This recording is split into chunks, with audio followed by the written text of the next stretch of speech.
Malam itu, setelah pengajian keluarga selesai dan suara orang membaca doa masih seperti sisa garam di udara, Damar mengangkat selembar foto dari atas meja songket dan membuat seluruh ruang sortir Mutiara berhenti bernapas. Foto itu tidak buram. Tidak cukup jauh untuk bisa kusebut salah lihat. Di dermaga Senggigi, di bawah lampu kuning yang memantul di air, aku berdiri terlalu dekat dengan Bima Ardana, laki-laki yang seharusnya hanya menjadi jalan bagi katalog hotel dan pesanan gelang mutiara kami. Di foto itu tanganku memegang lengan bajunya, wajahku menunduk. Wajah Bima condong ke arahku. Dan di depan keluarga besar Suhardi, pekerja rumput laut, pengurus koperasi, guru Nadia, pemilik toko oleh-oleh bandara, serta beberapa ibu pengajian yang tadi masih duduk rapi membaca Yasin, Damar berkata dengan suara pelan yang justru lebih menyakitkan daripada teriakan, mulai malam ini Rinjani tidak jemput anak, tidak pegang rekening, tidak pegang kontrak, dan tidak bicara soal keramba. Aku tidak segera menangis. Mungkin karena rasa malu yang terlalu penuh tidak langsung keluar sebagai air mata. Ia menumpuk dulu di tenggorokan, menekan dada, membuat telapak tangan dingin, membuat suara orang-orang berubah seperti bunyi ombak jauh yang menghantam batu.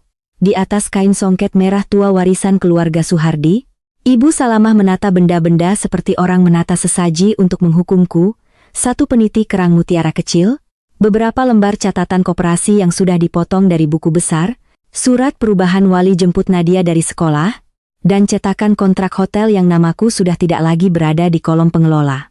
Peniti itu seharusnya ku kenal lebih baik dari wajahku sendiri. Dulu, saat pesanan gelang mutiara pertama dari sebuah hotel di Senggigi datang, aku memakainya di dada kebaya krem, hanya sebagai hiasan mahar yang diberikan ibuku saat akad.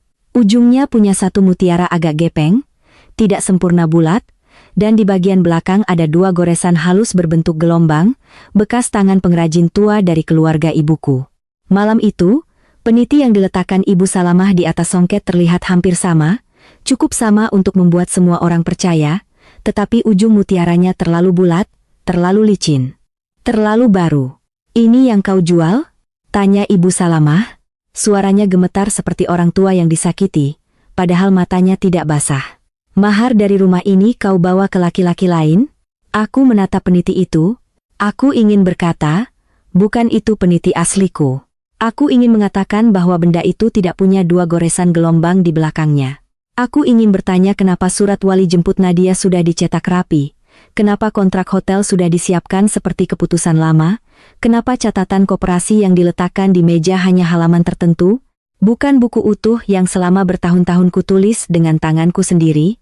Tetapi sebelum suaraku keluar, Nadia berdiri di dekat guru kelasnya, masih memakai kerudung kecil putih dari pengajian, memandangku seolah aku bukan ibunya, melainkan cerita buruk yang baru saja dipaksa masuk ke telinganya. "Mama jual peniti kawin?" tanyanya lirih. Itulah kalimat pertama yang benar-benar menghancurkanku, bukan foto di dermaga. Bukan wajah keluarga besar yang menajam. Bukan tangan Damar yang mendorong surat mundur ke arahku, melainkan suara anakku sendiri, kecil, takut, dan mulai percaya. Aku menelan rasa sakit itu dan menunduk, bukan karena semua tuduhan benar, tetapi karena satu hal memang benar. Aku pernah mengkhianati pernikahanku. Aku pernah membiarkan rasa sepi, lelah, dan kesalahan bodoh menuntunku ke dua pertemuan pribadi dengan Bima. Aku tidak bisa membersihkan diriku dari dosa itu hanya dengan berkata bahwa Damar sering memperlakukanku seperti buku panen, bukan istri. Aku tidak bisa memakai kesepian sebagai alasan untuk melukai pernikahan. Maka di depan semua orang, aku hanya berkata, saya salah sebagai istri. Ruangan langsung berisik. Ada yang mendesah puas, seakan pengakuanku mengunci semua tuduhan lain. Damar menatapku lama, lalu menarik napas seperti lelaki yang sedang berusaha tegar. "Dengar sendiri," katanya. Dia mengaku.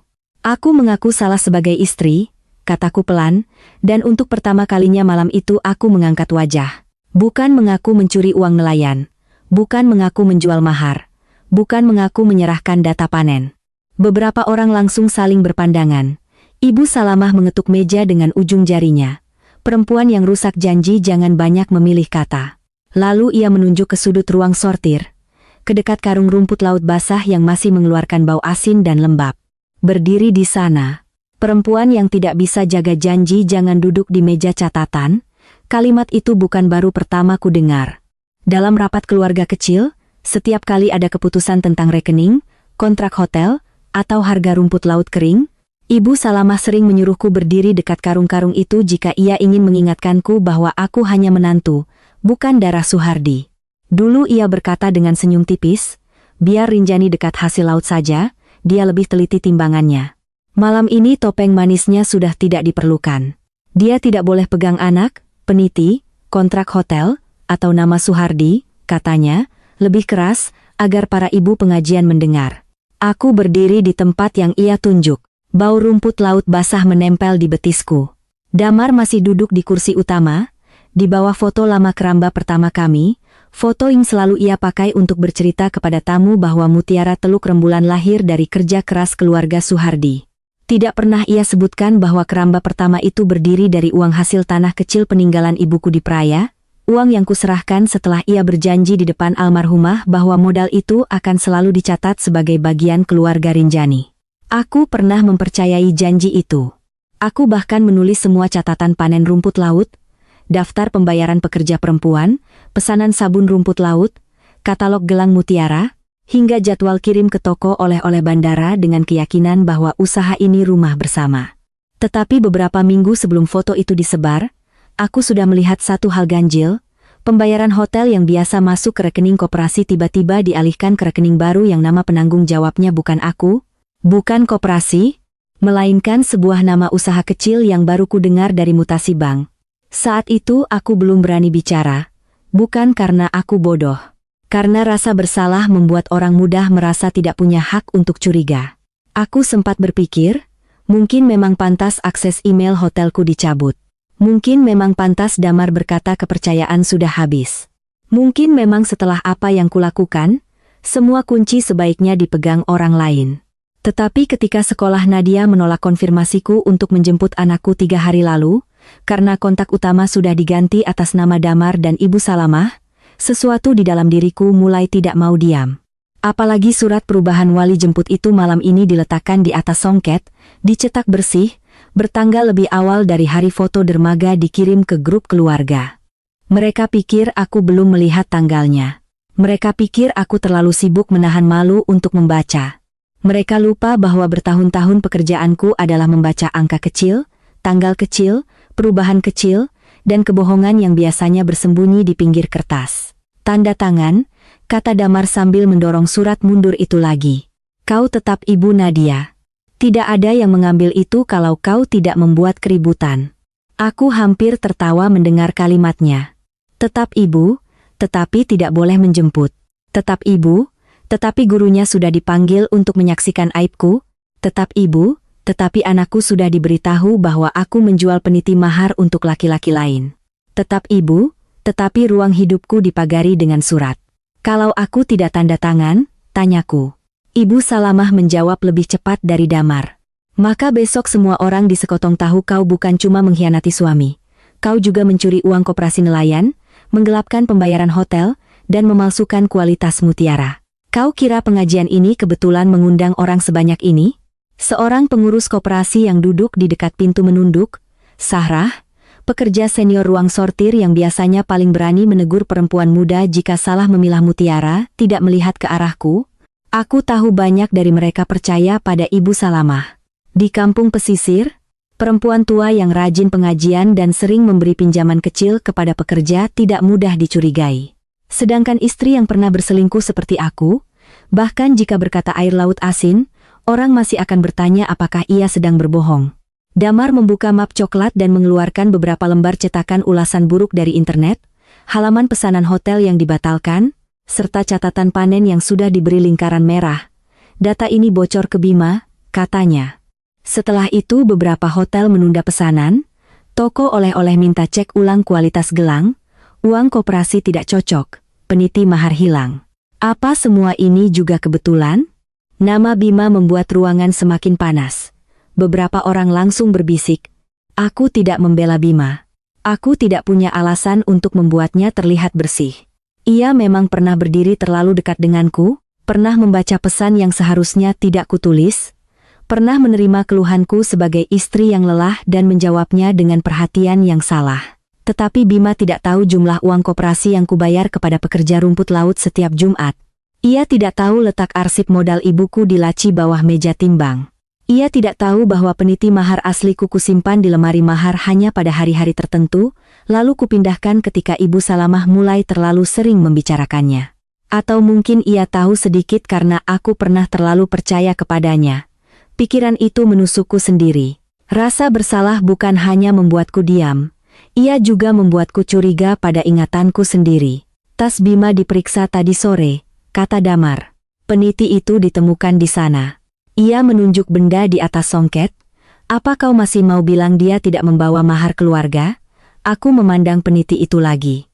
Dalam cahaya lampu ruang sortir, mutiara bulat di ujungnya memantulkan warna putih sempurna, seperti barang toko baru. Peniti asliku tidak pernah memantulkan cahaya seperti itu. Mutiara gepeng di ujungnya selalu menangkap cahaya miring, agak redup, seperti bulan yang ditekan ombak. Dua goresan gelombang di belakangnya bukan hiasan indah, hanya tanda kecil dari tangan pengrajin yang dulu berkata kepada ibuku bahwa mutiara cacat pun bisa jadi penanda asal. Aku ingat hari pertama memakainya saat menerima pesanan gelang mutiara dari hotel. Damar berdiri di sebelahku, tersenyum lebar kepada manajer hotel, sementara aku yang menjelaskan ukuran gelang, kualitas mutiara, dan cerita rumput laut yang kami jadikan sabun oleh-oleh. Setelah tamu pergi, Ibu Salamah menyentuh peniti di dadaku dan berkata, "Bagus kalau mahar ikut membawa rezeki ke rumah Suhardi." Saat itu aku merasa diterima. Sekarang kalimat itu berubah bentuk di kepalaku. Mungkin sejak awal bukan aku yang diterima, melainkan modal ibuku, catatanku, dan jalan yang kubuka ke hotel.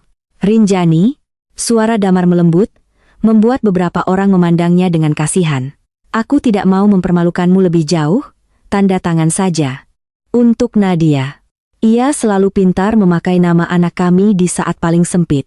Nadia berdiri masih dekat gurunya.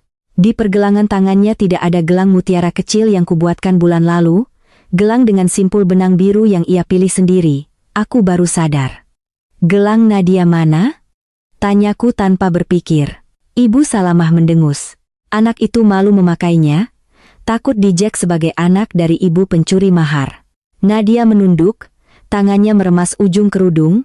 Aku merasakan lututku lemah, tetapi aku tetap berdiri. Damar menyodorkan pulpen. Jangan tambah luka anak kita. Di titik itu aku tahu mereka tidak hanya ingin aku mundur dari usaha. Mereka ingin aku mundur dari ingatan Nadia tentangku. Kalau anakku percaya aku menjual peniti kawin untuk Bima, maka apapun yang kelak kukatakan tentang rekening, kontrak, atau keramba akan terdengar seperti pembelaan perempuan kotor yang takut kehilangan uang. Itulah rencana yang paling rapi, menghancurkan hak bicara sebelum menghancurkan hak usaha. Aku mau baca suratnya, kataku. Tidak perlu, kata Ibu Salamah. Orang bersalah tidak usah pura-pura jadi pengacara. Biarkan, ujar Damar, tetapi matanya memberi peringatan. Aku mengambil surat itu. Kalimatnya halus, seolah aku mundur sukarela dari pengelolaan Mutiara Teluk Rembulan demi menjaga ketenangan keluarga. Di paragraf kedua, aku menyerahkan akses rekening koperasi kepada Damar. Di paragraf ketiga, aku menyetujui perubahan penghubung hotel. Di paragraf keempat, aku tidak keberatan seluruh urusan sekolah Nadia melalui keluarga Suhardi sampai keadaan psikologis anak stabil. Tidak ada satupun kata mencuri, tidak ada satupun kata peniti. Tidak ada satupun kata Bima. Surat itu dibuat untuk terlihat damai jika kelak dibawa ke kantor desa atau bank. Siapa yang mengetik ini? Tanyaku. Damar mengangkat alis. Masih sempat tanya? Bahasanya bukan bahasa kita. Aku menatap tanggal di sudut bawah. Dan tanggalnya 3 hari sebelum foto itu dikirim ke grup keluarga. Ruangan mendadak lebih sunyi. Damar mengambil surat dari tanganku terlalu cepat. Itu draft lama. Jangan memutar-mutar. Ibu Salamah langsung menyela. Perempuan yang sudah ketahuan zina hati selalu mencari celah kertas. Beberapa ibu pengajian menggumam. Guru Nadia terlihat tidak nyaman. Sahrah akhirnya mengangkat wajah sebentar, lalu kembali menunduk, tetapi aku sudah melihatnya. Bukan hanya tanggal surat, di sudut kiri bawah ada kode cetak dari kantor kecil kami, printer yang hanya dipakai untuk kontrak hotel dan dokumen koperasi. Kode itu mencatat jam. Jam cetaknya pagi hari ketika aku masih berada di sekolah Nadia untuk rapat orang tua murid. Aku ingat karena hari itu Ibu Salamah meneleponku berkali-kali, menanyakan apakah aku akan pulang lewat Praya atau langsung ke Sekotong. Saat itu kupikir ia hanya ingin menyuruhku membeli kue untuk pengajian. Sekarang pertanyaannya berubah makna. Ia ingin memastikan aku tidak ada di kantor kecil ketika surat itu dicetak. Damar berdiri. Cukup, kau membuat semua orang lelah. Ia mendekat, mengambil pulpen dari meja, lalu meletakkannya di atas surat. Tanda tangan, atau besok aku bawa ini ke koperasi dengan laporan resmi. Laporan resmi tentang apa? Tentang uang yang hilang. Uang yang mana? Tanyaku. Aku tahu suaraku masih gemetar. Tetapi sekarang ada bagian kecil di dalam diriku yang mulai dingin. Damar membuka halaman catatan koperasi yang sudah dipotong. Pembayaran pekerja perempuan bulan lalu tidak sesuai. Aku melihat nama-nama yang diberi lingkaran merah. Marni, Lale Sumi, Inakruk, Sahra. Jumlahnya terlihat janggal karena halaman sebelum dan sesudahnya tidak ada. Jika halaman utuh ditampilkan, akan terlihat bahwa sebagian pembayaran dilakukan tunai karena rekening pekerja bermasalah, ditandatangani langsung oleh mereka di lembar terpisah. Lembar itu tidak ada di meja. Lembar itu kusalin kemarin sore, sebelum pengajian dimulai, lalu ku minta Sahrah menyimpannya di plastik bening di bawah bak sortir, bersama foto peniti asli yang pernah ia ambil saat mahar ditata ulang untuk begawai keluarga. Aku tidak bisa melihat Sahrah, tetapi aku tahu ia mendengar namanya disebut, aku juga tahu ia takut. Ia punya cucu yang sekolahnya dibantu keluarga Suhardi. Ia tidak akan membelaku malam ini. Belum. Kalau ada uang hilang, buka buku utuh, kataku. Jangan halaman potong. Damar tersenyum pahit. Kau masih merasa punya tempat mengatur? Ia menoleh kepada para pekerja. Lihat, sampai sekarang dia lebih sibuk membela catatan daripada minta maaf kepada keluarga. Kata-kata itu berhasil. Beberapa wajah yang sempat ragu kembali mengeras. Aku tahu, karena di kampung seperti kami, perempuan bersalah tidak diberi ruang untuk membagi kesalahan. Sekali ia jatuh, semua lumpur dianggap miliknya. Aku minta maaf karena mengkhianati pernikahan, kataku. Aku tidak minta maaf untuk pencurian yang tidak kulakukan. Ibu Salamah berdiri perlahan. Kerudung hitamnya jatuh rapi di bahu. Ia mengambil peniti tiruan dari atas songket, mengangkatnya agar semua orang melihat. Mahar ini dulu kami terima sebagai tanda kau masuk rumah Suhardi. Kau pakai saat hotel pertama datang. Kau banggakan di depan orang. Lalu setelah kau merasa pintar, setelah katalog, rekening, dan kontrak lewat tanganmu, kau pikir rumah ini bisa kau bawa ke laki-laki lain? Ia mendekat kepadaku. Perempuan yang rusak janji jangan pakai tanda mahar. Lalu, di depan semua orang, ia menempelkan peniti itu ke telapak tanganku, bukan dengan lembut, melainkan menekan ujungnya sampai kulitku sakit. Pegang. Rasakan beratnya malu. Aku menahan napas. Peniti itu dingin, tetapi bukan dingin yang kukenal. Benda asli punya sedikit kasar di sisi belakang karena dua goresan gelombangnya. Yang ini licin. Aku hampir membaliknya untuk menunjukkan kepada semua orang, tetapi aku berhenti. Jika malam ini aku membongkar soal goresan itu, Ibu Salamah akan memindahkan peniti asli sebelum aku sempat mengambilnya. Jika aku menuduh terlalu cepat, Damar akan menghapus mutasi rekening baru atau mengubah akses email hotel yang sudah kucadangkan. Aku harus menelan api ini lebih lama. Aku harus terlihat kalah sedikit lagi, maka aku menutup jari di atas peniti tiruan itu dan berkata, kalau ini benar peniti mahar, biarkan nanti diperiksa bersama foto lama. Damar menyipitkan mata. Foto lama apa? Pertanyaan itu terlalu cepat, terlalu tajam. Orang yang yakin tidak akan takut pada foto lama, aku menatapnya. Dan untuk pertama kalinya malam itu wajah suamiku tidak terlihat seperti suami terluka, melainkan seperti orang yang tiba-tiba menyadari ada pintu yang belum ia kunci. Foto saat mahar ditata, jawabku. Foto saat aku memakainya menerima pesanan hotel pertama. Foto yang mungkin masih ada di arsip. Ibu Salamah tertawa pendek. Arsip mana? Mulai malam ini kau tidak pegang arsip. Belum tentu, kataku. Suara itu keluar lebih tenang dari yang kurasakan. Damar melangkah mendekat. Jangan uji kesabaranku, Rinjani. Bau parfumnya bercampur garam laut dan kopi hitam, Bau yang selama bertahun-tahun kukaitkan dengan pulang, dengan kerja, dengan malam-malam menghitung pembayaran pekerja sambil Nadia tidur di tikar dekat lemari mahar. Kini bau itu membuatku mual. Kau sendiri yang menghancurkan rumah ini. Jangan buat aku harus keras. Kau sudah keras, kataku. Kau hanya membungkusnya dengan kata demi Nadia. Wajahnya berubah sebentar, sangat sebentar. Cukup untuk membuatku tahu kalimat itu mengenai sesuatu. Ibu Salamah segera menyuruh dua sepupu Damar membawa Nadia ke ruang tengah. Anak kecil tidak perlu dengar mulut ibunya makin kotor. Nadia menoleh kepadaku, aku ingin memanggilnya, tetapi guru kelasnya menyentuh bahunya pelan dan membawanya pergi. Saat anakku melewati meja, matanya jatuh ke peniti di tanganku, bukan benci yang kulihat, melainkan takut. Seperti ia ingin bertanya lagi, tetapi sudah terlalu banyak orang dewasa yang menjawab sebelum ia berani. Setelah Nadia keluar, Damar menurunkan suaranya. Kau mau apa sebenarnya? Mengaku saja. Tinggalkan urusan usaha sementara. Aku masih bisa menjaga agar Bima tidak diseret terlalu jauh. Disitulah aku mendengar retakan kecil lain. Kenapa kau peduli Bima diseret atau tidak? Tanyaku. Karena kalau dia bicara sembarangan, namamu makin hancur. Atau namamu? Damar menatapku, Ibu Salamah memukul meja, cukup. Tetapi kata itu sudah terlambat. Aku melihat Damar mengepalkan tangan, bukan seperti orang marah karena cemburu, melainkan seperti orang menghitung risiko. Bima memang belum hadir malam itu.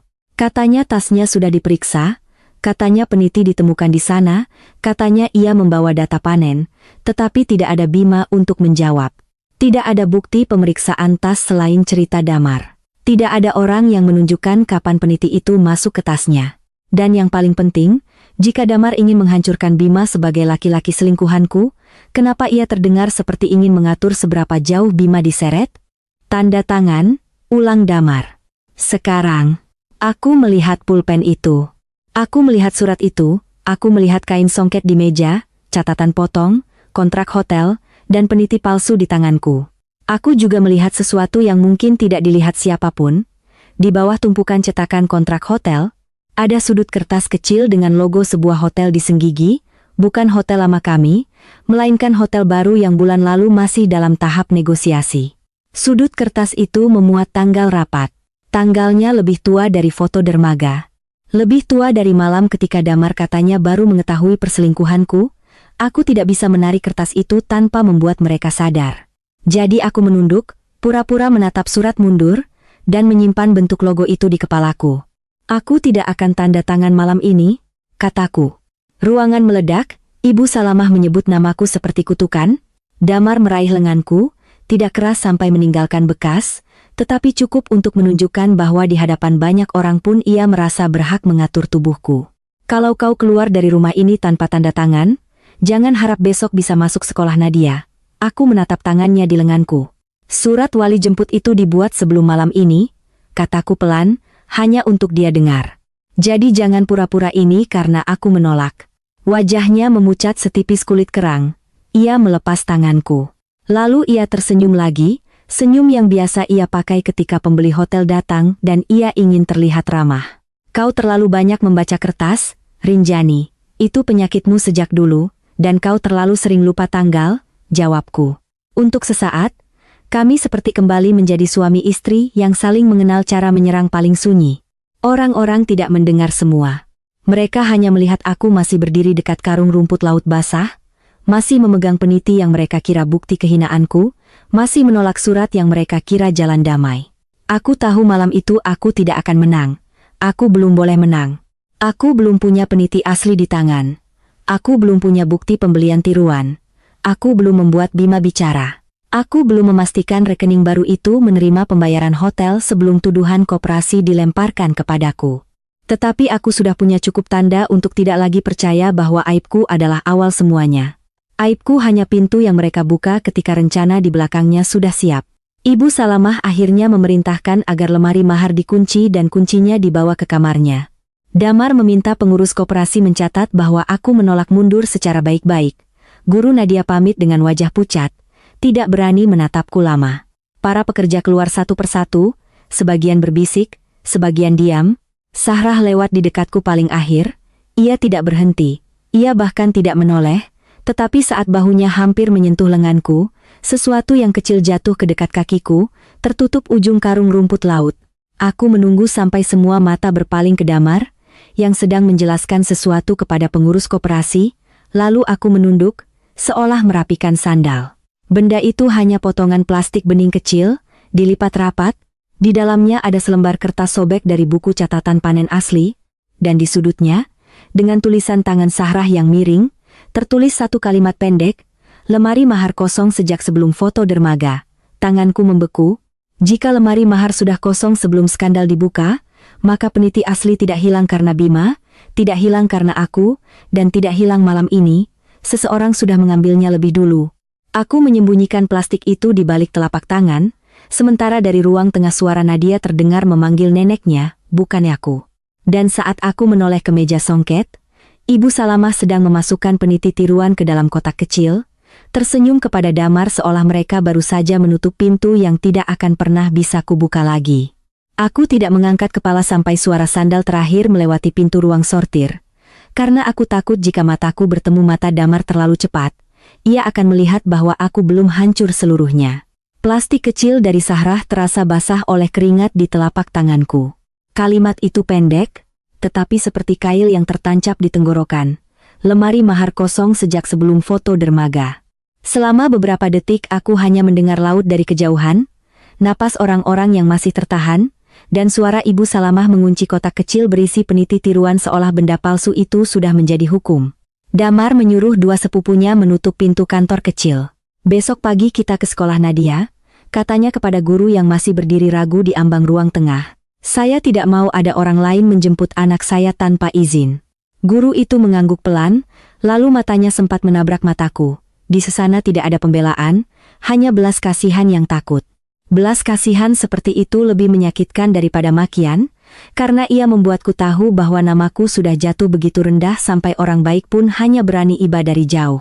Saat semua mulai bubar, Ibu Salamah mendekat dan menepuk bahuku 2 kali, pelan, seperti nenek menenangkan cucu yang nakal. Pulanglah ke kamar belakang malam ini, katanya. Jangan tidur dekat Nadia. Anak itu perlu bersih dari pengaruhmu. Aku menatap jari-jarinya yang tua, jari yang dulu pernah menyematkan peniti mahar asli di dadaku setelah akad, sambil berbisik bahwa perempuan yang masuk rumah Suhardi harus tahu malu dan tahu untung. Dulu aku mengira itu nasihat.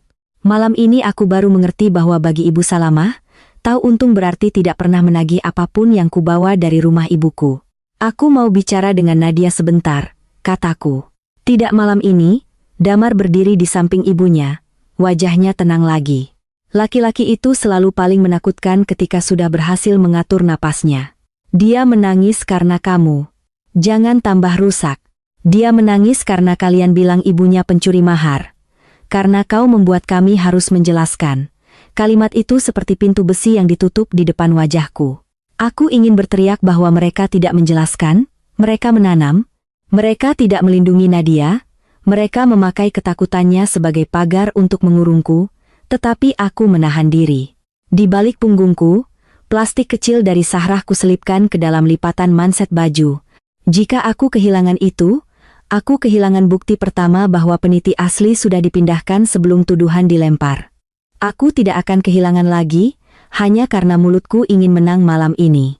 Maka aku berjalan ke kamar belakang, kamar yang dulu dipakai menyimpan kardus sabun rumput laut dan katalog lama, bukan kamar tidur utama yang bertahun-tahun kubagi dengan Damar. Di sepanjang lorong, aku melewati lemari mahar. Pintu kayunya sudah digembok. Aku berhenti sejenak. Dari celah kecil di bawah pintu, tercium bau kayu tua dan kapur barus, bau yang selama ini kukaitkan dengan kain songket, kotak mas kawin, foto akad, dan peniti kerang mutiara asli dengan satu mutiara gepeng di ujungnya. Tanganku ingin menyentuh gembok itu, tetapi suara Ibu Salamah dari belakang membuatku menahan napas. Jangan coba-coba, katanya. Aku menoleh. Ia berdiri di ujung lorong, membawa tasbih, seperti perempuan salehah yang baru selesai mendoakan rumahnya. Benda di dalam lemari itu milik keluarga. Mahar itu milikku. Ia tersenyum tipis. Mahar untuk perempuan yang menjaga janji, Rinjani. Bukan untuk perempuan yang menyeret malu ke dermaga. Aku masuk ke kamar belakang tanpa menjawab. Di sana, tikar pandan masih tergulung, Dan di sudut ada kardus katalog hotel yang dulu kususun sendiri. Aku menutup pintu, duduk di lantai, lalu membuka plastik dari Sahrah. Selain sobekan catatan panen dan kalimat tentang lemari mahar, ada satu potongan kertas lain yang lebih kecil. Bukan tulisan panjang. Hanya angka tanggal dan inisial, S, jam 10.015, kotak songket lama, jantungku menendang dada. S bisa berarti Salamah Suhardi, kotak songket lama bukan lemari mahar. Di rumah ini, kotak songket lama disimpan bukan di ruang sortir, melainkan di kamar Ibu Salamah, di bawah ranjang kayu yang kaki-kakinya dilapisi kain agar tidak lembab. Sahrah tidak menulis tuduhan, ia menulis arah. Ia sedang memberitahuku kemana peniti asli dibawa. Tetapi kenapa ia tidak langsung bicara? Jawabannya datang sebelum aku selesai bertanya kepada diriku sendiri, karena malam ini namanya sudah dipakai dalam catatan potong sebagai pekerja yang seolah menerima pembayaran tidak sesuai. Jika ia membelaku terang-terangan, Damar bisa memotong kerja, Ibu Salamah bisa menyebutnya saksi palsu, dan keluarga Suhardi bisa membuat cucunya kehilangan bantuan sekolah. Orang miskin tidak selalu diam karena percaya pada kebohongan. Kadang mereka diam karena kebenaran terlalu mahal. Ponselku bergetar. Aku mengira itu Bima, dan rasa bersalah langsung seperti air panas mengalir ke leherku. Tetapi yang muncul adalah pesan dari nomor sekolah Nadia. Untuk sementara, penjemputan hanya oleh Bapak Damar Suhardi atau Ibu Salamah sesuai pembaruan data wali. Tidak ada salam pribadi, tidak ada pertanyaan. Hanya pemberitahuan resmi yang membuatku menjadi orang asing bagi anakku sendiri. Di bawah pesan itu ada lampiran foto formulir. Aku membukanya dengan tangan gemetar. Tanggal pengajuan perubahan wali jemput itu 4 hari sebelum pengajian. Tanda tangan Damar jelas. Ada paraf staf sekolah. Pada kolom alasan tertulis, perubahan kondisi keluarga dan perlindungan anak. Perlindungan anak, dua kata itu dipakai seperti kain putih untuk membungkus pisau.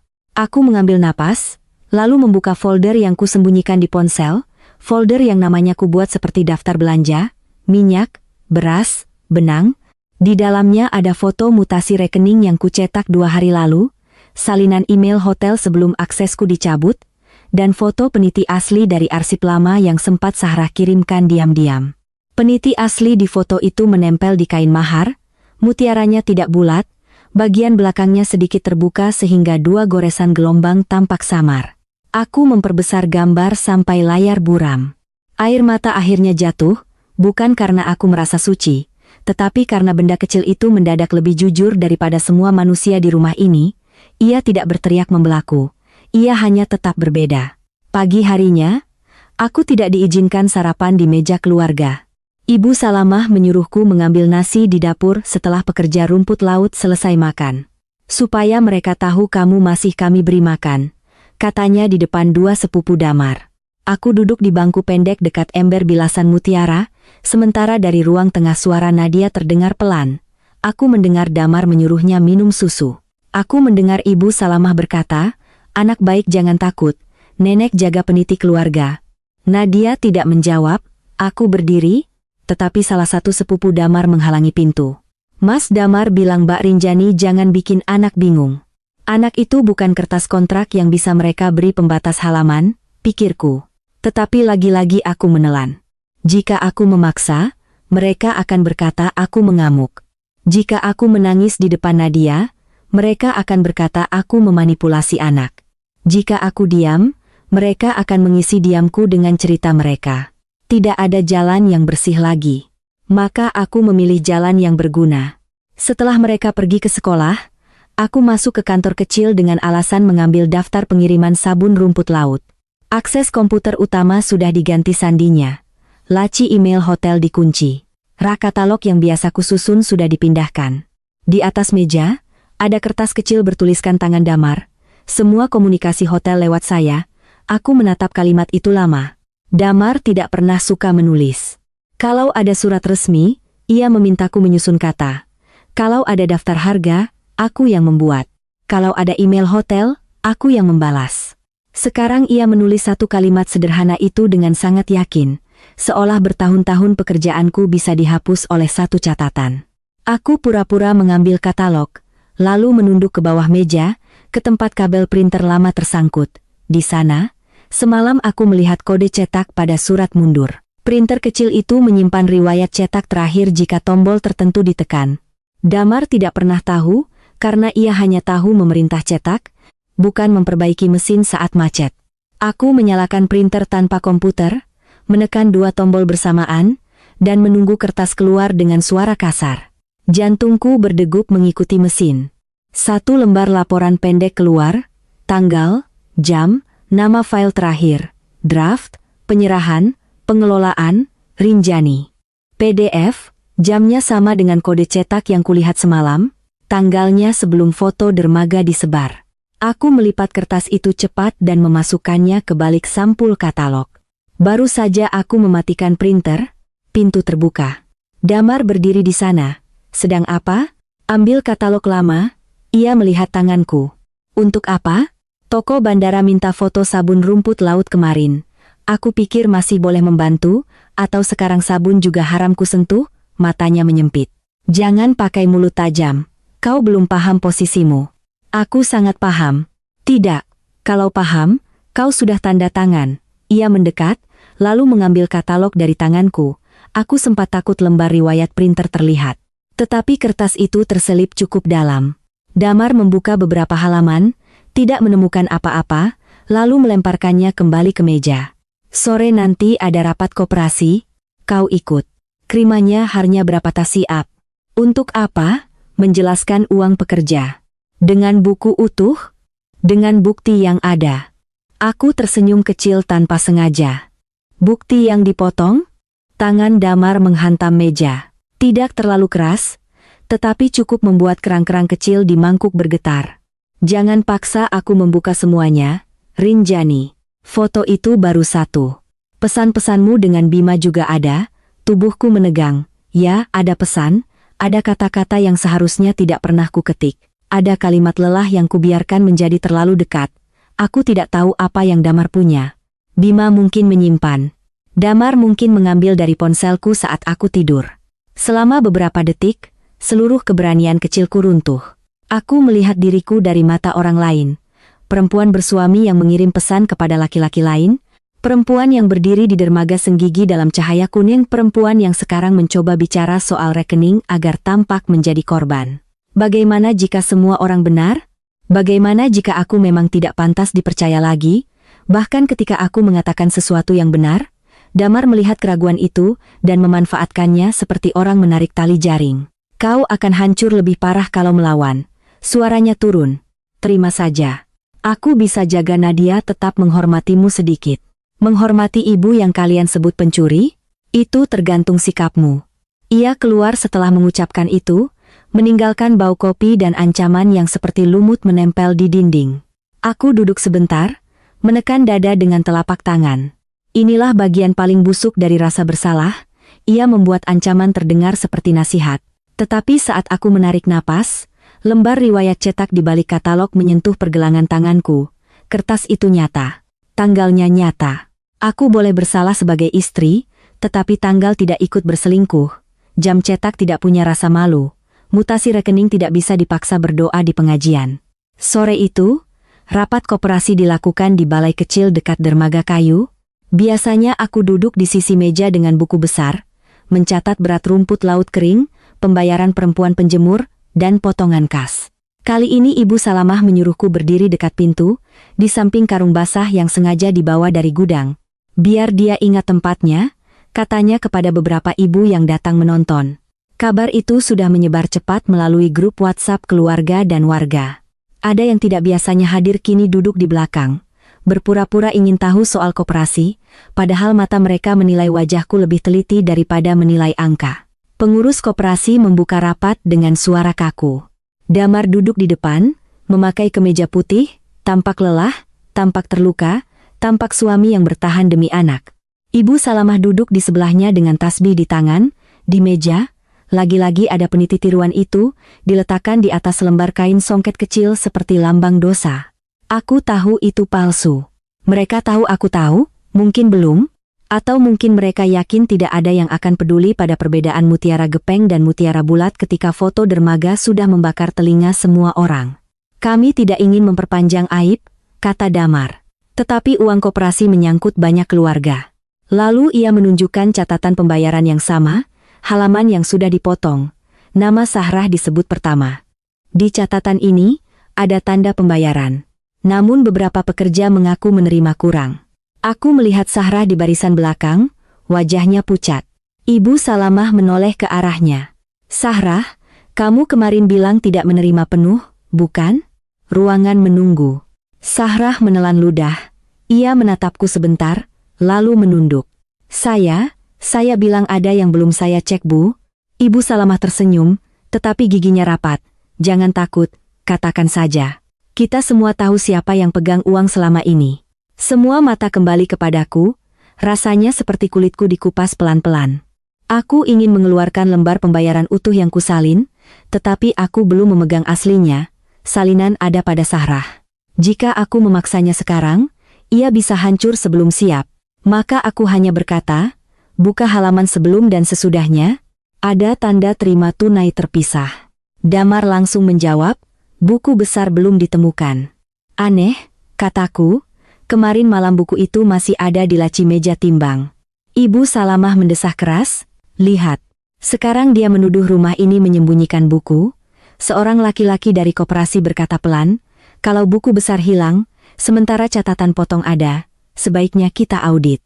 Damar meliriknya, audit tetap bisa, tapi pengelola lama harus mundur dulu agar tidak mengubah data. Pengelola lama, itulah namaku sekarang.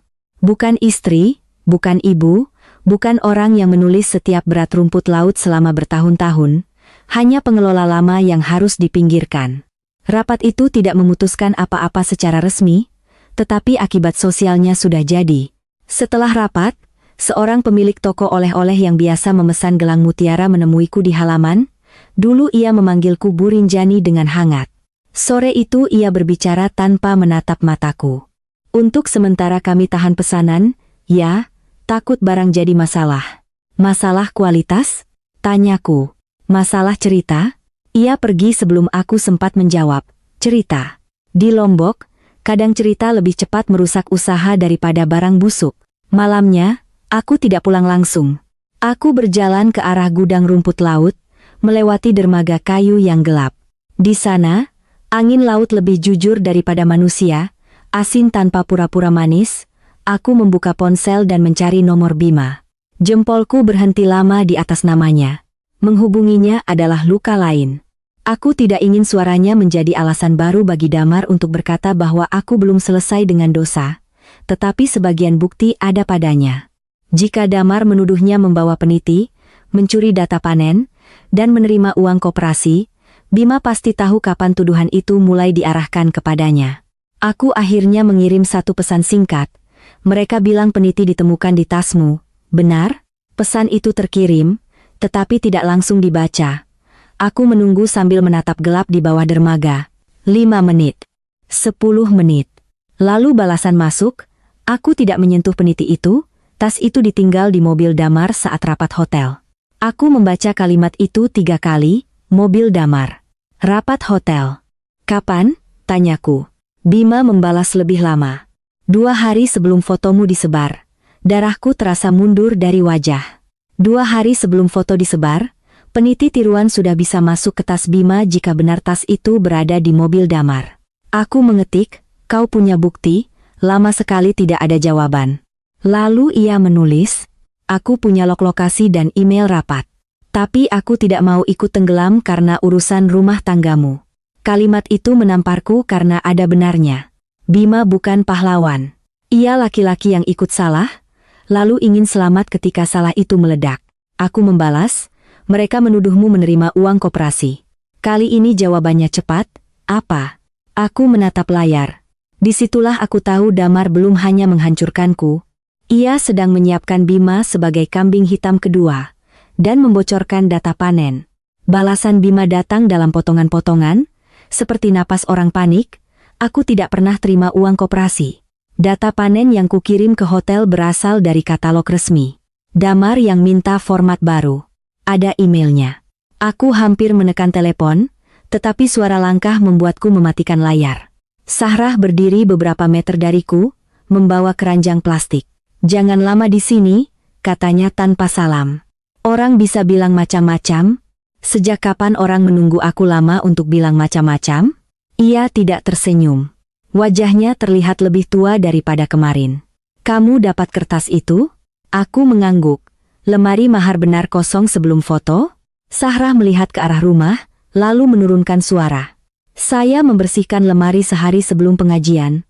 Kotak mahar sudah tidak ada. Saya tanya ibu, dia bilang peniti perlu diamankan karena kamu mulai tidak tahu diri. Kenapa tidak bilang dari awal? Matanya basah, tetapi suaranya keras. Karena nama saya tadi hampir dipakai untuk uang kurang, karena cucu saya masih butuh bantuan, karena kalau saya jatuh, siapa yang bayar beras di rumah?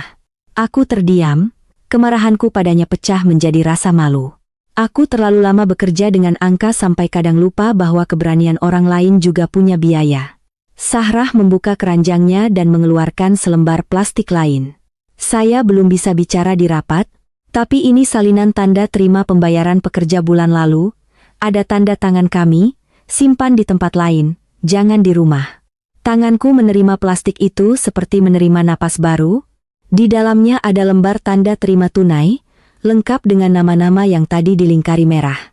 Jumlahnya cocok dengan catatan panen, bukan dengan halaman potong damar. Sahrah, bisikku. Kenapa sekarang? Ia menatapku lama. Karena tadi Ibu Salamah menyuruh saya bersaksi bahwa saya melihat kamu membawa peniti ke dermaga. Saya tidak pernah lihat. Kalau saya diam sampai situ, saya bukan takut lagi, saya jadi ikut jahat. Sebelum aku bisa menjawab, ponselku bergetar lagi. Kali ini dari nomor tak dikenal, tetapi isi pesannya hanya satu gambar. Tangkapan layar invoice pembelian peniti kerang mutiara replika Lombok, dengan tanggal yang membuat lututku hampir lepas. Tanggal pembelian itu bukan hanya sebelum pengajian. Bukan hanya sebelum peniti ditemukan di tas Bima. Tanggalnya 3 hari sebelum foto dermaga Senggigi pertama kali dikirim ke grup keluarga. Di bawah gambar itu ada pesan dari Bima. Aku baru ingat, Damar pernah minta aku ambil paket ini di Mataram, katanya pesanan souvenir hotel. Kalau ini peniti yang mereka tuduhkan, rencana itu sudah ada sebelum skandal dibuka. Sahrah melihat wajahku berubah. Apalagi, tanyanya. Aku menunjukkan layar. Angin dari laut lewat di antara kami, dingin dan tajam. Untuk pertama kalinya sejak malam pengajian, rasa takutku tidak hilang, tetapi berubah arah. Ia tidak lagi menekanku ke bawah. Ia mendorongku berdiri. Peniti tiruan itu bukan hanya benda palsu. Ia adalah tanggal. Ia adalah pembelian. Ia adalah pintu menuju semua yang mereka siapkan. Tetapi sebelum aku sempat menyimpan gambar itu ke folder rahasia, dari belakang gudang terdengar suara Damar, rendah dan dekat. Jadi benar, katanya. Kalian berdua masih saling kirim pesan. Apa yang benar? Tanyaku, sambil mematikan layar ponsel dengan ibu jari yang terlalu lambat. Damar berdiri di sisi gudang, separuh wajahnya tertutup bayangan tiang kayu, tetapi suaranya cukup terang untuk menusuk. Benar bahwa setelah semua ini, kau masih mencari dia. Benar bahwa cerita kalian belum selesai. Sahrah langsung mundur satu langkah, keranjang plastiknya bergetar di tangan. Aku tahu ia takut namanya terseret lagi, dan Damar tahu itu. Ia tidak perlu berteriak. Di rumah keluarga Suhardi, ketakutan pekerja sudah sering bekerja lebih cepat daripada perintah. Masuk, Sahrah, kata Damar. Jangan ikut-ikutan jadi saksi perempuan yang sudah tidak tahu malu. Sahrah menatapku sebentar. Di matanya ada permintaan maaf, tetapi juga keputusan kecil yang baru tumbuh. Ia tidak pergi ke arah rumah. Ia berjalan ke samping gudang, pelan, seolah hanya ingin mengambil ember, lalu menghilang di balik tumpukan jaring. Damar tidak menyadari bahwa ia membawa separuh keberanianku bersamanya. Ia mendekat, lalu mengulurkan tangan. Berikan ponselmu? Tidak. Kalau tidak ada apa-apa, kenapa takut? Karena kau tidak mencari kebenaran, kau mencari kalimat yang bisa kau potong. Ia tertawa pelan. Masih pintar bicara. Padahal satu foto saja sudah cukup membuatmu kehilangan semua. Satu foto cukup membuatku malu, kataku. Tidak cukup untuk membuatmu memiliki uang koperasi, sekolah Nadia, kontrak hotel, dan peniti yang bukan milikmu. Wajahnya berubah. Hanya 1 detik, tetapi cukup. Ia tidak marah karena nama Bimaku sebut. Ia marah karena peniti. Kau belum belajar, katanya, lalu suaranya menurun. Besok pagi, ibu akan kirim pesan ke grup keluarga besar. Kalau kau masih keras kepala, semua orang tahu kau berencana membawa Nadia keluar dari Lombok. Aku hampir menjawab, tetapi ia mengangkat telunjuk. Dan jangan pikir sekolah akan percaya padamu. Formulir sudah masuk. Guru sudah melihat sendiri bagaimana kau mengaku. Setelah ia pergi, kakiku baru terasa lemas. Aku menyandarkan punggung ke dinding gudang. Di layar ponsel yang kusembunyikan di balik kain rok, gambar invoice dari Bima masih terbuka. Peniti kerang mutiara replika. Tanggalnya menjadi batu di kepalaku. Aku menyimpan gambar itu ke dua tempat, mengirim satu salinan ke email cadangan yang tidak pernah dipakai untuk urusan keluarga, lalu menghapus notifikasi. Tidak lama kemudian, pesan Bima masuk lagi. Damar pernah meneleponku malam sebelum foto tersebar. Aku rekam karena dia bicara aneh soal kontrak hotel. Kalau kau mau dengar, jangan di rumah. Aku menatap kalimat itu lama, nama Bima masih membuat dadaku berantakan. Ia adalah salahku, tetapi sekarang ia juga menjadi lubang di dinding yang dibangun Damar. Aku tidak bisa menjadikannya tempat bersembunyi. Aku hanya bisa memakai apa yang ia punya untuk membuka kunci. Keesokan paginya, pesan Ibu Salamah benar-benar menyebar. Di grup keluarga besar, lalu berpindah ke grup pengajian, lalu ke grup pekerja. Kalimatnya halus seperti doa tetapi tajam seperti beling. Mohon doa agar Nadia dilindungi dari pengaruh buruk. Ada upaya membawa anak menjauh dari ayah dan keluarga. Semoga Allah membuka hati perempuan yang lupa janji. Tidak ada namaku di awal, tetapi semua orang tahu. Tidak sampai 1 jam, seorang ibu dari sekolah Nadia meneleponku bukan untuk bertanya, melainkan untuk menasihati. Rinjani, anak itu jangan dibawa-bawa masalah orang tua, kasihan. Aku mendengar suaranya sambil menatap tas sekolah Nadia yang tertinggal di kamar belakang, tas kecil merah muda dengan gantungan kerang yang dulu kubelikan di Mataram. Aku tidak menjelaskan, orang yang sudah menerima cerita sebagai kebenaran jarang menelepon untuk mendengar sisi lain. Mereka menelepon untuk merasa sudah berbuat baik. Setelah telepon itu, aku pergi ke bank daerah di Mataram dengan alasan mengambil mutasi rekening koperasi untuk arsip lama.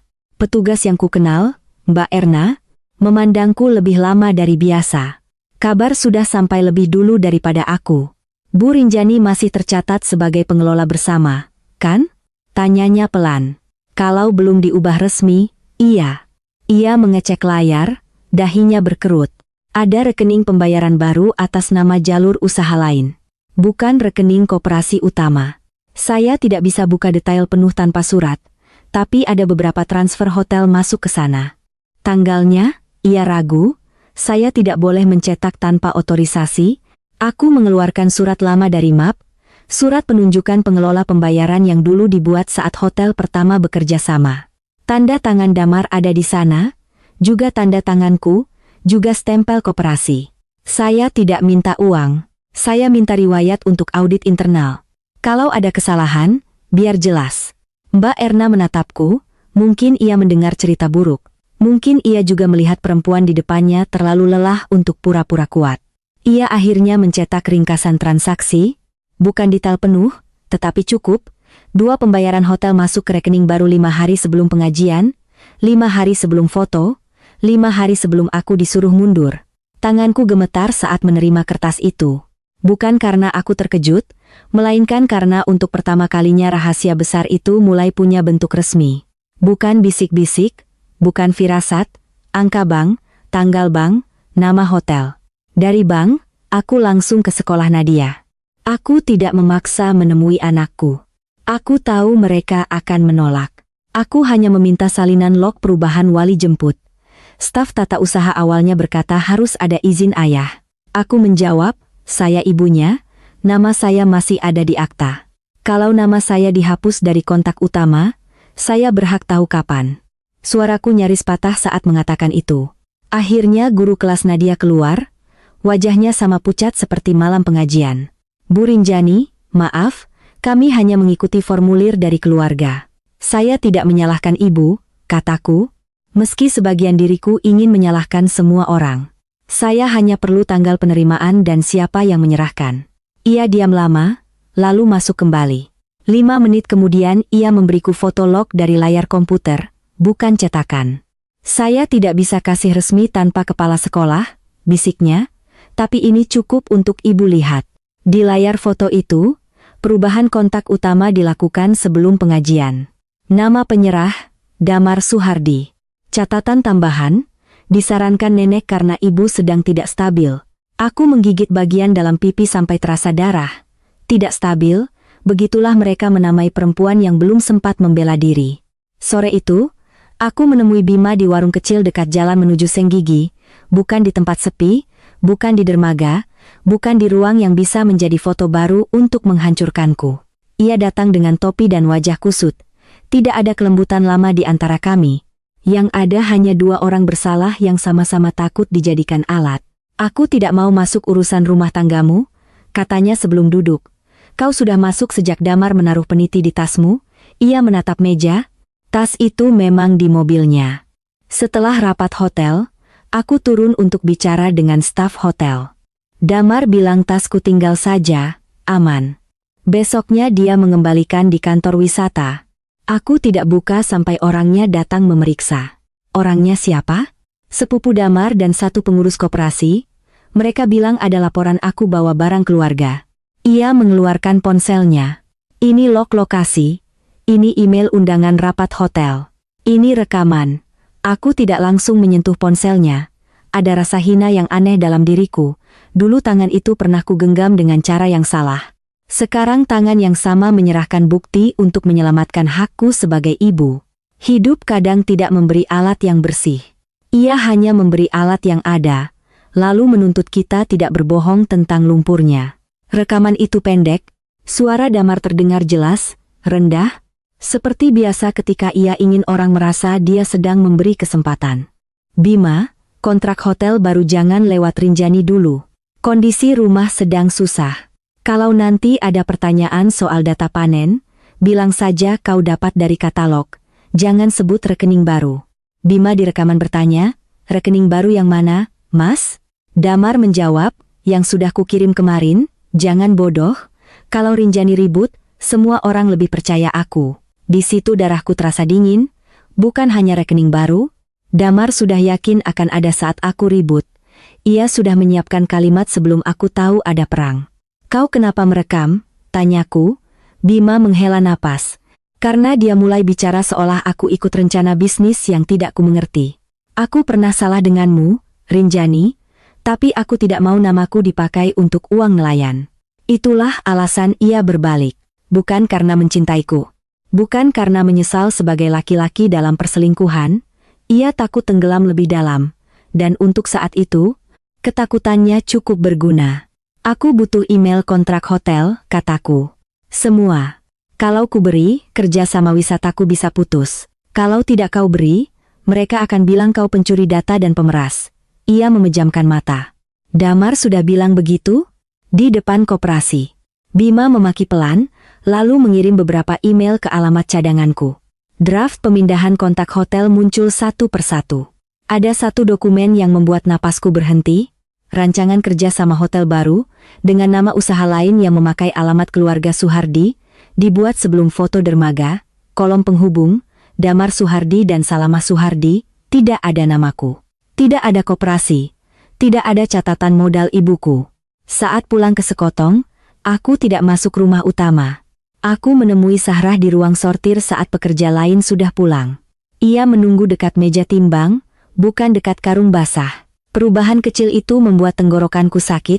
Saya punya foto peniti asli, katanya. Yang jelas belakangnya, ia membuka ponsel tua dengan layar retak. Foto itu diambil saat begawe keluarga 2 tahun lalu. Peniti kerang mutiara asli terletak di atas kain mahar. Bagian belakangnya tampak karena jarumnya belum dikaitkan. 2 goresan gelombang terlihat jelas. Mutiara ujungnya gepeng, tidak seperti peniti di meja pengajian. Saya juga punya pesan suara ibu, kata Sahrah. Ia memutar rekaman, suara ibu Salamah keluar, dingin dan pelan. Kalau nanti ditanya, bilang saja kamu lihat Rinjani bawa peniti ke dermaga. Kamu kerja di sini karena keluarga ini kasih makan. Jangan lupa.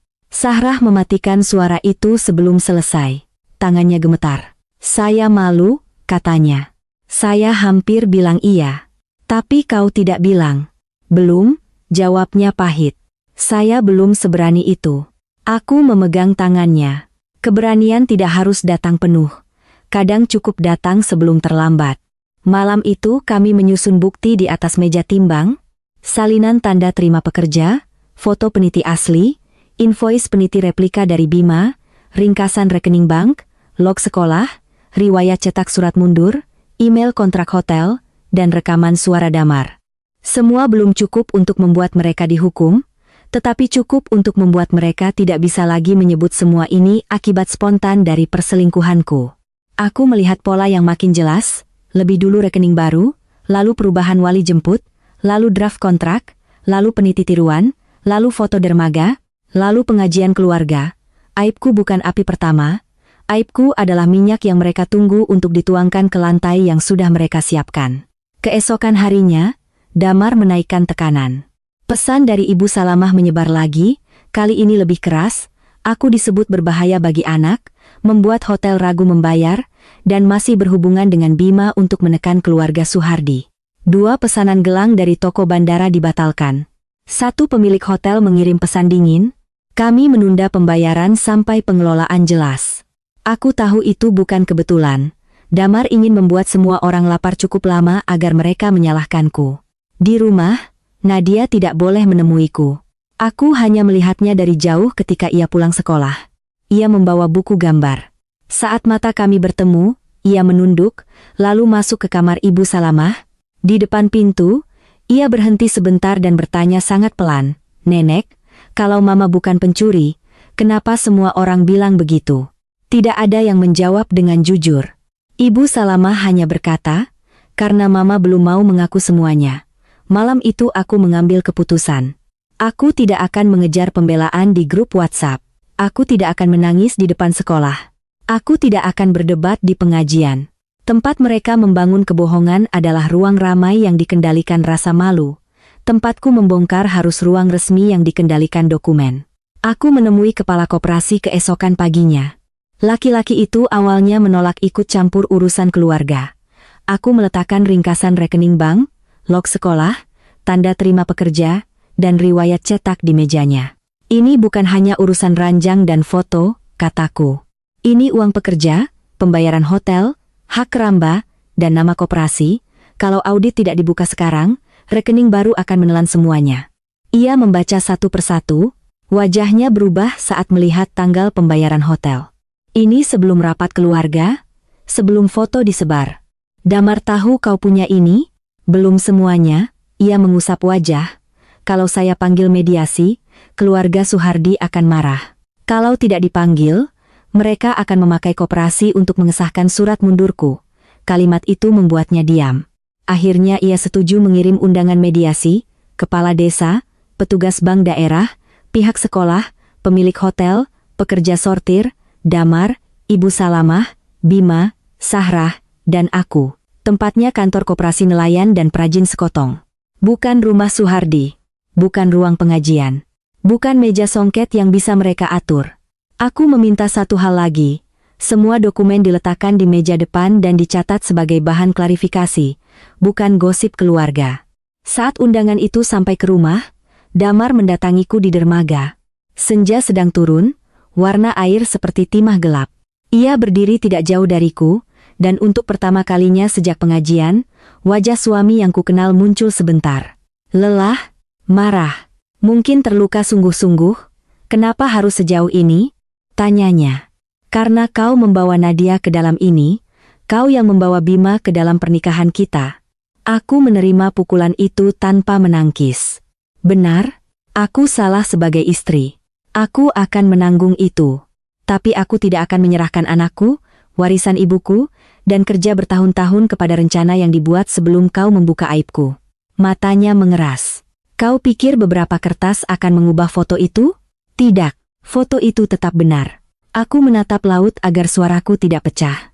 Tapi foto itu tidak bisa membuat peniti palsu menjadi asli. Tidak bisa membuat rekening baru menjadi sah. Tidak bisa membuat surat wali jemput yang dibuat sebelum pengajian menjadi perlindungan anak. Tidak bisa menghapus modal ibuku dari keramba pertama. Damar menoleh, rahangnya bergerak. Hati-hati, Rinjani. Kalau kau buka semua, Nadia akan dengar ibunya mengaku di depan orang. Lebih baik dia dengar aku mengaku satu dosa daripada hidup percaya semua fitnah kalian. Untuk pertama kalinya, ia tidak menjawab. Hanya angin yang bergerak di antara kami. Saat aku kembali ke ruang sortir, Sahra sudah menunggu dengan amplop coklat. Bima mengirim satu berkas tambahan lewat kurir, salinan nota paket peniti replika dengan nama penerima yang membuat seluruh tubuhku dingin. Bukan Damar, bukan Bima. Nama di sana tertulis jelas, Salamah Suhardi. Di bawahnya ada tanda tangan penerimaan dari toko souvenir Mataram, tanggal sebelum foto dermaga disebar. Sahrah menatapku. Besok mereka datang? Mereka pasti datang, kataku. Mereka tidak bisa membiarkan meja itu diisi hanya oleh kertas kita. Aku memasukkan nota itu ke map paling atas, bersama foto peniti asli yang memperlihatkan dua goresan gelombang. Di luar, suara ombak memukul dermaga seperti hitungan mundur. Pagi berikutnya, sebelum matahari tinggi, aku berdiri di depan kantor koperasi dengan map di tangan. Di dalam ruangan, meja panjang sudah disiapkan. Kepala desa baru datang. Petugas bank membuka tas dokumennya. Guru Nadia duduk kaku di sisi kanan. Pemilik hotel berbicara pelan dengan kepala koperasi. Sahrah berdiri di dekat pintu, wajahnya pucat tetapi tidak lari. Dari ujung jalan, mobil Damar berhenti. Ia turun bersama Ibu Salamah, dan di tangan ibu mertuaku ada kotak songket lama yang selama ini disembunyikan di kamarnya. Mataku terpaku pada kotak itu. Entah ia membawa peniti asli untuk mengamankannya, atau membawa kebohongan lain untuk menenggelamkanku. Damar melihat map di tanganku, lalu tersenyum tipis. Terakhir kali, katanya pelan saat melewatiku. Masih bisa kau batalkan. Aku memegang foto peniti asli di dalam map sampai ujung kertasnya menekan kulit. Tidak, jawabku. Hari ini semua tanggal bicara. Kepala koperasi mengetuk meja dan meminta semua orang duduk. Aku melangkah masuk tepat ketika Ibu Salamah meletakkan kotak songket lama di meja depan, di sebelah ruang kosong yang sudah disiapkan untuk peniti asli dan tiruan. Tutup kotak itu belum dibuka. Semua mata menunggu, dan sebelum siapapun sempat menyebut aibku lebih dulu, aku berdiri dengan map terbuka di tangan. Aku berdiri sebelum namaku dipanggil, karena kalau aku menunggu mereka menyebutku sebagai istri yang bersalah lebih dulu, semua kertas di tanganku akan terdengar seperti pembelaan orang kalah. Ruangan kantor koperasi nelayan dan perajin sekotong itu tidak besar, tetapi pagi itu terasa seperti seluruh pesisir dimasukkan ke dalamnya. Di meja depan ada mapku, tas dokumen petugas bank daerah, buku tamu koperasi, laptop sekolah, amplop dari Bima, dan kotak songket lama yang dibawa Ibu Salamah. Damar duduk dengan wajah kaku, kemeja putihnya rapi, matanya seolah berkata bahwa ia masih bisa membuat semua orang percaya kepadanya.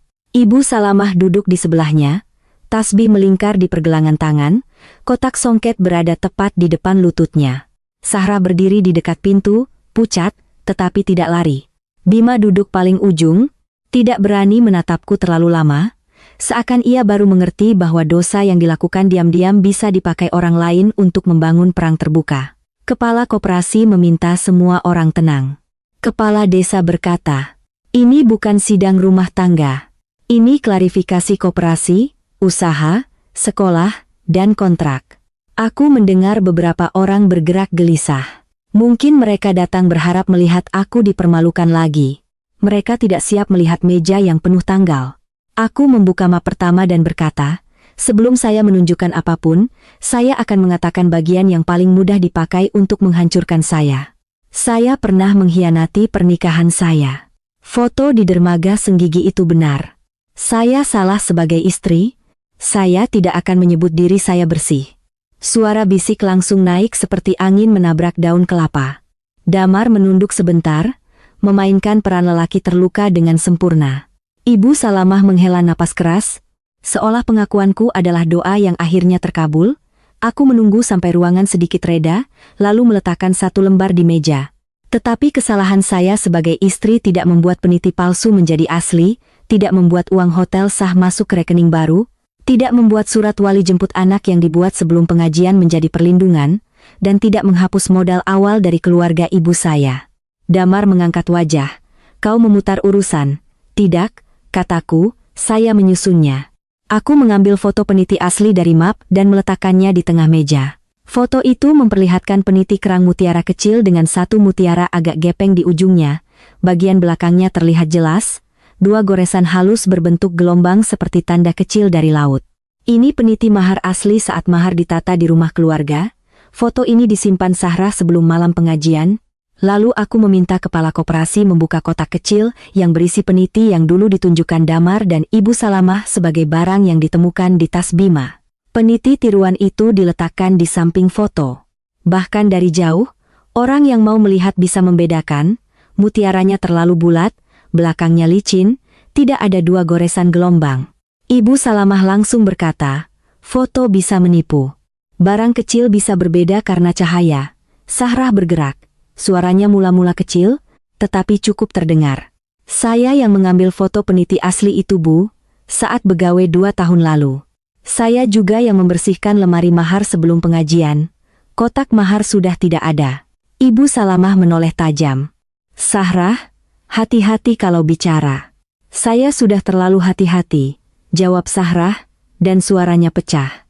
Sampai nama saya mau dipakai untuk saksi palsu. Ruangan kembali riuh.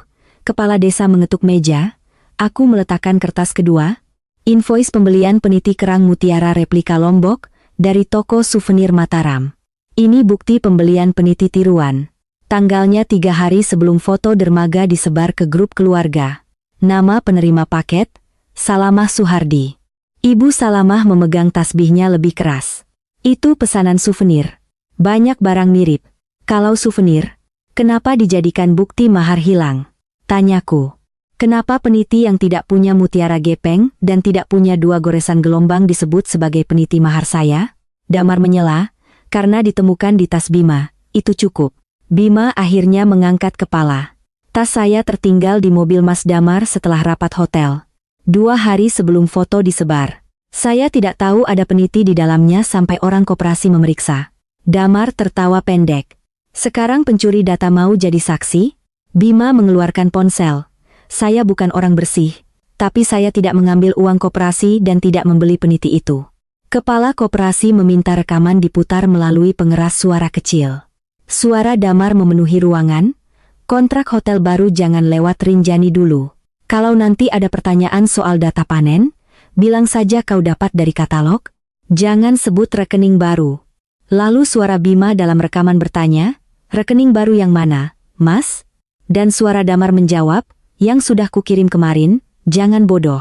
Kalau Rinjani ribut, semua orang lebih percaya aku. Diam yang jatuh setelah rekaman itu jauh lebih keras daripada makian. Damar langsung berkata, rekaman itu dipotong. Petugas bank yang sejak tadi membuka dokumen menoleh kepadanya. Pak Damar, rekening baru yang disebut di sini apakah rekening usaha sampingan keluarga? Damar menjawab terlalu cepat, itu dibuat setelah Rinjani ketahuan. Aku meletakkan ringkasan mutasi bank di depan petugas. Pembayaran hotel masuk ke rekening baru 5 hari sebelum pengajian dan sebelum foto disebar. 2 transaksi dari hotel yang sebelumnya membayar melalui rekening koperasi. Petugas bank mencocokkan kertasku dengan catatan yang ia bawa. Tanggalnya benar. Transfer pertama masuk sebelum rapat keluarga. Kepala koperasi menatap Damar. Kenapa pembayaran hotel tidak masuk rekening koperasi? Damar membuka mulut, tetapi tidak langsung bicara. Itulah retakan pertama yang bisa dilihat semua orang. Ia yang biasanya cepat membungkus kebohongan dengan suara tenang kini salah memilih napas. Karena kondisi rumah sudah tidak aman, katanya akhirnya. Saya sudah tahu Rinjani, tanggal berapa Bapak tahu? Tanya kepala desa. Damar menegang, sebelum pengajian. Sebelum rekening baru menerima transfer, Damar menatap petugas bank, lalu menatapku. Saya curiga sejak lama. Aku mengeluarkan kertas riwayat cetak dari printer kantor kecil. Surat pengunduran diri saya dari pengelolaan usaha dicetak sebelum foto disebar. Draft pemindahan kontrak hotel juga dibuat sebelum foto itu dikirim ke grup keluarga. Kalau semua ini reaksi spontan karena saya ketahuan, kenapa dokumennya lebih tua dari pembukaan skandal? Ibu Salamah memukul meja dengan telapak tua yang gemetar. Karena perempuan seperti kamu sudah kelihatan dari geraknya, kami menjaga keluarga. Menjaga keluarga atau menghapus nama keluarga ibu saya dari keramba pertama? Tanyaku. Aku membuka map terakhir, salinan arsip modal awal, kwitansi penjualan tanah kecil peninggalan ibuku di Praya, catatan pembelian bibit kerang, dan kesepakatan awal yang ditandatangani Damar saat kami membangun keramba pertama. Ini uang ibu saya. Ini awal keramba Mutiara Teluk Rembulan.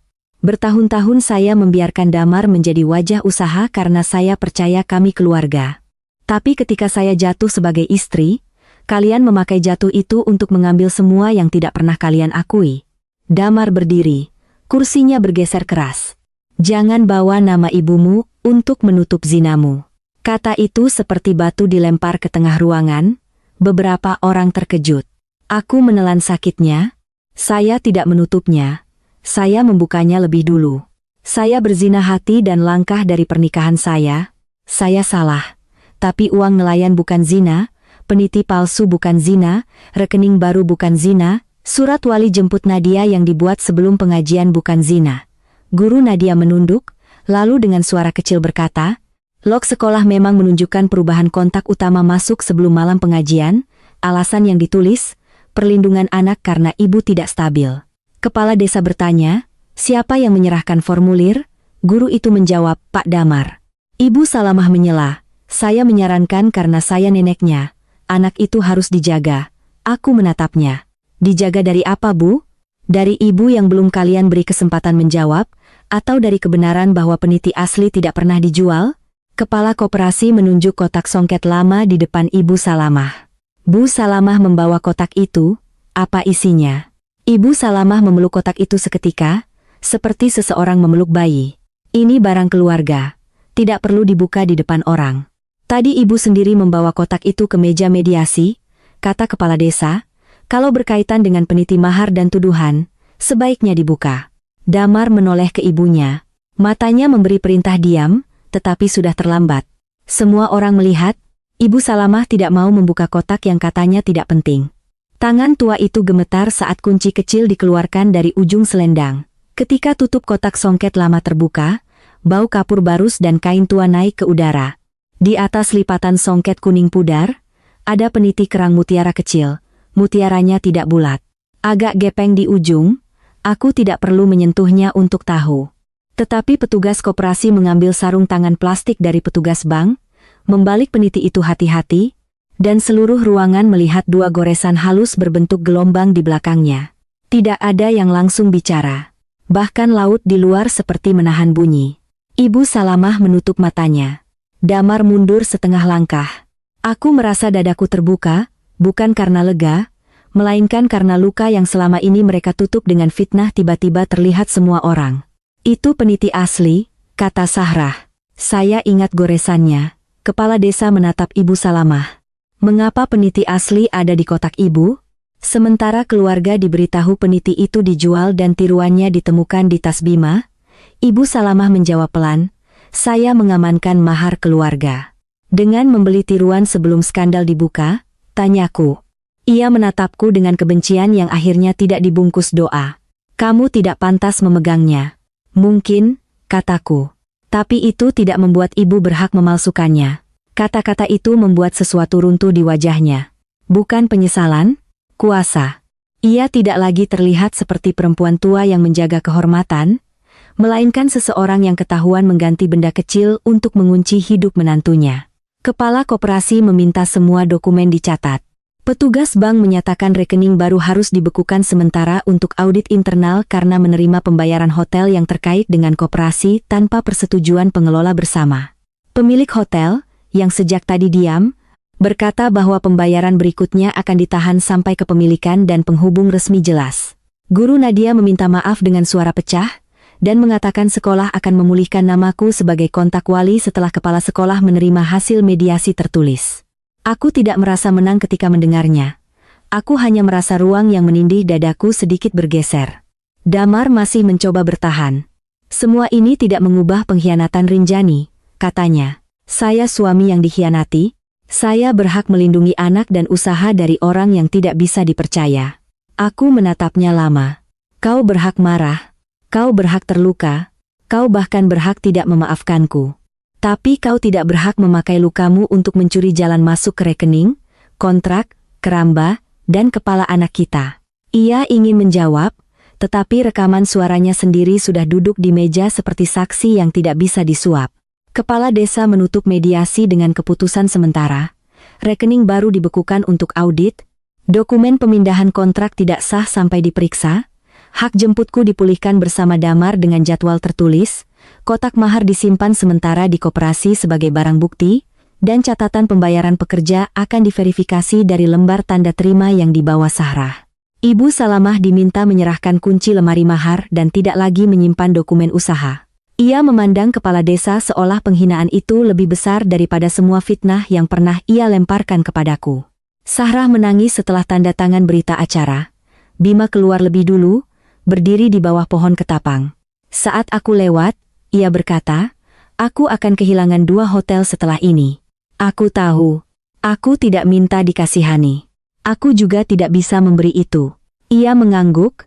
Di antara kami tidak ada sisa romantis, hanya puing dari kesalahan yang akhirnya berhenti dipakai sebagai rahasia manis. Maaf, katanya. Kata itu terlambat, tetapi tidak kosong. Aku juga, jawabku. Lalu aku berjalan pergi tanpa menoleh. Di halaman kantor koperasi, Nadia datang bersama gurunya. Aku tidak tahu siapa yang mengizinkan. Mungkin kepala sekolah setelah mendengar berita, mungkin guru itu sendiri karena rasa bersalah. Anak itu berdiri beberapa langkah dariku, membawa gelang mutiara kecil yang dulu ia takut pakai. Wajahnya bingung, takut, dan terlalu dewasa untuk usia 8 tahun. "Mama bukan jual peniti?" tanyanya. Aku berlutut di depannya. Rasanya semua orang masih melihat, tetapi kali ini aku tidak peduli. Mama tidak jual peniti. Tapi Mama salah? Pertanyaan itu menghantam lebih dalam daripada semua ucapan Damar, karena dari mulut Nadia, kebenaran tidak bisa dipilih setengah. Aku mengangguk. Mama salah kepada Papa. Mama akan menanggung itu. Tapi Mama tidak mencuri uang nelayan, tidak menjual mahar, dan tidak mau meninggalkan Nadia. Nadia menangis tanpa suara. Ia tidak langsung memelukku. Aku ingin menariknya, tetapi aku membiarkan jarak itu hidup sebentar, karena kepercayaan anak bukan barang yang boleh direbut kembali dengan paksa. Akhirnya ia maju sendiri dan menyandarkan dahi ke bahuku. Di belakang kami, Damar melihat dengan wajah yang tidak bisa kubaca. Mungkin ia kehilangan sesuatu yang ia pikir sudah ia miliki sepenuhnya. Cerita di kepala anak kami. Minggu-minggu setelah mediasi tidak berubah menjadi kebahagiaan yang bersih. Audit koperasi membuka jalur pembayaran baru, dan beberapa komunikasi hotel yang sengaja dipindahkan dari email lama. Kontrak hotel ditahan sampai pengurus koperasi, pihak hotel, dan keluarga ibuku meninjau ulang hak pengelolaan. Damar tetap di usaha, tetapi tidak lagi bisa menandatangani sendiri. Namanya masih dihormati sebagian orang sebagai suami yang dikhianati, tetapi orang mulai menurunkan suara saat ia lewat. Ibu Salamah berhenti memimpin pengajian keluarga untuk sementara. Tidak ada yang mengusirnya dari kampung, tidak ada hukuman besar yang membuat semua luka terasa adil. Tetapi setiap kali ia datang ke ruang sortir, pekerja tidak lagi buru-buru menunduk, dan lemari mahar, yang dulu menjadi kerajaan kecilnya, tidak lagi berada di bawah kuncinya. Sahrah kembali bekerja dengan posisi yang lebih aman karena koperasi mencatat kesaksiannya. Ia tidak menjadi pahlawan yang berdiri gagah. Ia masih takut, masih menghitung kebutuhan cucunya, tetapi ia tidak lagi mau namanya dipakai untuk dusta. Bima menyerahkan semua email dan log lokasi. Beberapa kerja sama wisatanya memang putus. Ia tidak memintaku membela, kami berhenti saling mengirim pesan selain yang diperlukan untuk audit. Ada kesalahan yang tidak perlu dipelihara hanya karena pernah membantu membuka kebenaran. Aku pindah dari kamar belakang rumah Suhardi ke rumah kecil peninggalan ibuku di Praya untuk sementara, lalu setiap pagi ke Sekotong mengurus arsip, pekerja, dan pesanan yang masih bisa diselamatkan. Aku memisahkan catatan modal ibu dari buku keluarga Suhardi, menata ulang katalog hotel dengan nama pengelola bersama yang jelas, dan membuka lini gelang kecil atas nama ibuku. Pembayaran pekerja perempuan masuk melalui rekening koperasi baru yang memerlukan 2 tanda tangan. Setiap angka kutulis dengan tangan yang masih gemetar, bukan karena takut, tetapi karena kini aku tahu angka kecil bisa menjadi pagar hidup seorang perempuan. Aku dan Damar tidak bercerai hari itu, tetapi rumah tangga kami tidak kembali. Ada hal-hal yang setelah dibuka tidak bisa dimasukkan lagi ke lemari. Ia masih ayah Nadia, ia masih lelaki yang pernah kucintai. Ia juga lelaki yang memakai dosaku untuk hampir mengambil anakku dari suaraku sendiri. Aku tidak tahu mana yang lebih menyakitkan, dikhianati oleh orang yang kita percaya, atau menyadari bahwa kita pernah memberi mereka pisau dengan kesalahan kita sendiri. Suatu sore, setelah audit pertama selesai, Kepala Koperasri menyerahkan peniti kerang mutiara asli kepadaku sebagai barang pribadi yang tidak lagi disengketakan. Aku membawanya pulang ke rumah ibuku, bukan ke lemari keluarga Suhardi. Kotak kecil baru kupilih dari anyaman sederhana, lalu di bawahnya kuselipkan salinan catatan modal ibu, foto keramba pertama, dan berita acara mediasi. Nadia duduk di sampingku, menyentuh ujung peniti itu dengan hati-hati. Ini yang asli? Aku membaliknya. Lihat belakangnya. Ia menunduk, mengikuti dua goresan gelombang dengan ujung jarinya. Kenapa ada goresan? Karena tidak semua yang berharga harus mulus. Ia diam lama, lalu berkata, Mama juga begitu? Aku tidak bisa menjawab cepat. Di luar, angin membawa bau laut jauh dari sekotong, seolah masa lalu masih menempel di kulit. Mama lebih banyak goresannya, kataku akhirnya. Tapi Mama tidak mau orang lain memakai goresan itu untuk mengunci seluruh hidup Mama. Nadia menyandarkan kepala di lenganku. Ia tidak bertanya lagi apakah aku pencuri. Itu bukan berarti ia melupakan semua. Anak-anak tidak lupa hanya karena orang dewasa sudah membuat berita acara. Tetapi pertanyaannya berubah, dan kadang perubahan pertanyaan adalah awal penyembuhan. Aku menyimpan peniti itu di kotak kecil bersama catatan ibuku. Aku tidak berkata kepada siapapun bahwa aku menang. Kata menang terlalu bersih untuk cerita seperti ini. Aku mendapatkan kembali hak jemput anakku, peniti maharku, sebagian kontrak, nama kerjaku, dan bukti bahwa warisan ibuku bukan bayangan di bawah nama Suhardi. Tetapi aku tidak mendapatkan kembali pernikahan yang dulu kubayangkan bisa diperbaiki hanya dengan penyesalan. Aku juga tidak mendapatkan kembali diriku yang sebelum dermaga, sebelum foto, sebelum pengajian, sebelum anakku bertanya apakah ibunya menjual mahar. Yang kupunya sekarang adalah hidup yang harus dibangun dengan lebih banyak kunci, lebih banyak salinan, lebih banyak tanggal, dan lebih sedikit kepercayaan buta. Mutiara lahir dari luka yang lama ditutup tubuh kerang, begitu kata pengrajin tua yang membuat peniti ibuku. Dulu aku menganggap kalimat itu indah, sekarang aku tahu ia juga kejam. Tidak semua luka menjadi mutiara. Sebagian hanya menjadi bekas yang mengajari kita, tidak menyerahkan seluruh hidup kepada orang yang sedang memegang cerita tentang kesalahan kita.